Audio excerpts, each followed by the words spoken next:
Assalamualaikum warahmatullahi wabarakatuh. Perkenalkan, nama saya Nur Sapitri, mahasiswa D4 TLM FTL Parepare. Pada kesempatan ini, izinkan saya mempresentasikan tentang diabetes mellitus sebagai tugas bahasa Indonesia saya.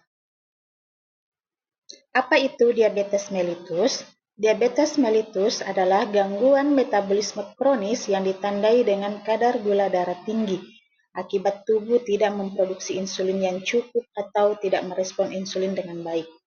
Kondisi ini menyebabkan gangguan pada metabolisme karbohidrat, lipid, dan protein, sehingga glukosa tidak bisa diubah menjadi energi dan menumpuk di dalam darah.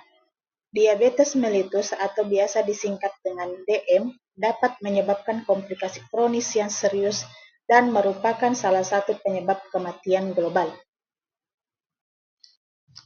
Penyebab diabetes mellitus. Diabetes terjadi ketika insulin, hormon yang membantu glukosa masuk ke sel untuk dijadikan energi, tidak bekerja dengan baik. Hal ini dapat disebabkan dalam dua hal, yaitu insufisiensi insulin dan resistensi insulin. Insufisiensi insulin adalah tubuh tidak memproduksi insulin dalam jumlah yang cukup atau tidak efektif dalam penggunaannya. Sedangkan resistensi insulin yaitu sel-sel tubuh tidak merespon hormon insulin dengan baik sehingga gula darah tetap tinggi. Adapun gejala diabetes mellitus, gejala paling umum yang sering menjadi indikasi awal diabetes yaitu poliuria, sering buang air kecil terutama di malam hari, polidipsia, sering merasa haus dan banyak minum, polipagia, sering merasa lapar dan banyak makan, namun berat badan bisa menurun. Adapun gejala umum lainnya yaitu mudah lelah atau lemas, penglihatan kabur, kesemutan pada tangan atau kaki, luka yang sulit sembuh, dan gatal-gatal.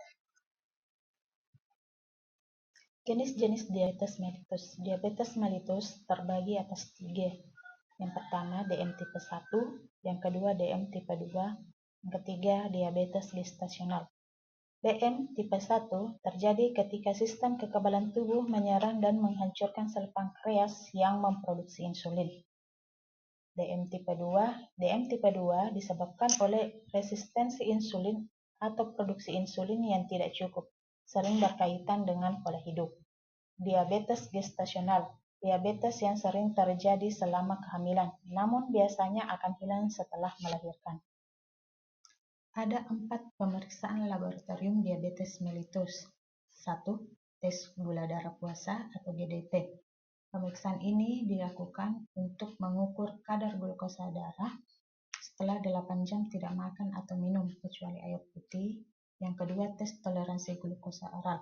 Setelah puasa semalam, pasien minum larutan glukosa 75 gram, kemudian gula darahnya diukur setelah 2 jam. Yang ketiga, gula darah sewaktu atau GDS. Pemeriksaan ini tidak melakukan perlakuan khusus, yaitu tes ini dilakukan tanpa puasa, yaitu mengukur kadar gula darah pada waktu kapan saja. Yang keempat, tes HbA1c atau hemoglobin terglikolisasi.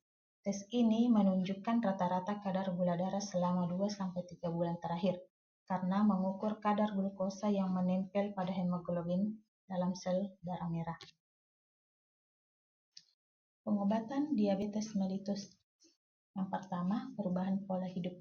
Bagi penderita diabetes mellitus harus menjaga pola hidup seperti membatasi gula, mengurangi makanan cepat saji, dan menjaga keseimbangan makanan.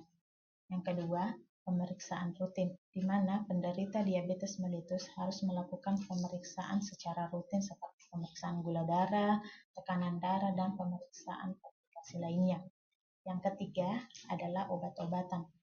Penderita diabetes mellitus harus mengkonsumsi obat-obatan sesuai dengan anjuran dokter, bisa berupa obat oral atau terapi insulin. Yang keempat yaitu aktivitas fisik. Aktivitas fisik sangat diperlukan bagi penderita diabetes mellitus. Mungkin demikianlah pemaparan saya terkait diabetes mellitus. Lebih dan kurangnya mohon dimaafkan. Assalamualaikum warahmatullahi wabarakatuh.